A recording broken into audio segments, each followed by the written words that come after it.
Thomas the tank engine was feeling unwell. He was stuffed up in the smoke box and couldn't make much steam. The Fat Controller came to see him. "You're all right to take Annie and Clarabelle," he said, "but you mustn't pull trucks until we've had time to mend you." So the Fat Controller sent Duck to take care of the goods, while Thomas carried his usual passengers. At the junction, Thomas arrived to see Duck struggling to keep the trucks in order. "Come on, get moving," he groaned. "Oh dear," chuckled Thomas. "I'm glad the Fat Controller's taken me off goods trains." "I could certainly use the help," sighed Duck. "Ha!" huffed Thomas. "Better you than me." And he puffed away, leaving Duck rather annoyed.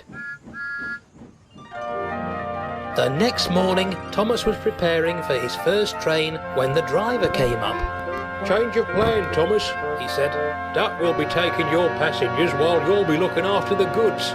But I can't pull trucks," Thomas stammered. "The Fat Controller said so." "Lucky that your branch line is so small then," laughed his driver. Thomas then saw Duck puffing into the station with Annie and Clarabelle. "Thank you for taking the trucks today, Thomas," he said. "Better you than me, after all." And he puffed away. Thomas arrived at the yards and shunted his first train into place. "I want no nonsense from you," he ordered. "How dare he?" whispered the trucks. "We'll give him nonsense." Then the guard's whistle blew and Thomas puffed away. As the train rolled through the countryside, Thomas's driver became concerned. "Don't strain yourself, Thomas," he said. But Thomas wasn't thinking about the train. He was thinking about what he would say to Duck when they next met. Suddenly, the trucks began their tricks. "Hold back! Hold back!" Thomas's wheels began to slip. "Stop it!" he ordered. "Come on!" "Steady, Thomas!" called his driver. But it was no good.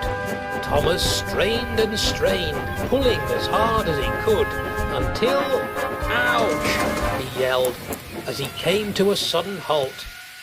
His safety valve had burst, and steam was everywhere. "Oh dear," the driver coughed. "Now we'll have to call for help." Toby took the passengers, while Duck arrived to help Thomas. The train was soon moving again, and arrived at the station only a few minutes late. Then came another problem.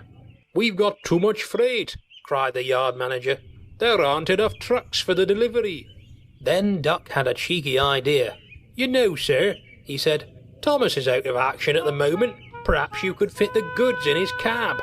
"Oh, no you won't," snapped Thomas. "I'm no truck. I won't be loaded with cheeses and milk." "We've got no other choice," the yard manager said. "You'll have to do for the time being." Thomas's face went red with fury.